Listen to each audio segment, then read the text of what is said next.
Hey everyone, welcome back to Born to Speak English. If you're new here, make sure to hit that subscribe button and turn on the notifications so you never miss an update.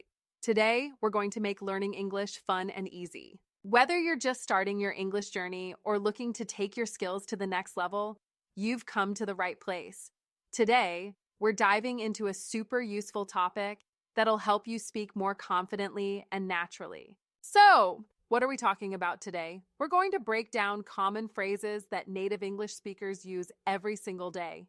These phrases might seem simple, but they'll make you sound way more fluent, even if you're just starting out.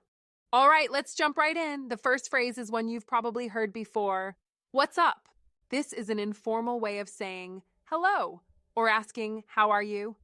You can use it when you meet your friends or even when you're texting someone. Next up, we have I'm just kidding. We use this when we want to let someone know that we were joking.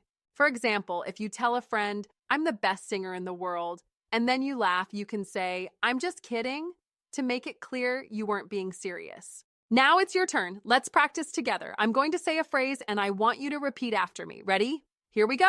Repeat after me. What's up? Great job. Now let's try, I'm just kidding. Awesome. Keep practicing these phrases and you'll start sounding like a native speaker in no time. Thanks for watching today's video. I hope these phrases help you sound more fluent and confident when speaking English. If you enjoyed this video, make sure to give it a thumbs up and share it with your friends. Also, let me know in the comments what topic you'd like to see next. Don't forget to subscribe to Born to Speak English for more fun lessons, tips, and tricks. Until next time, keep practicing and keep speaking English.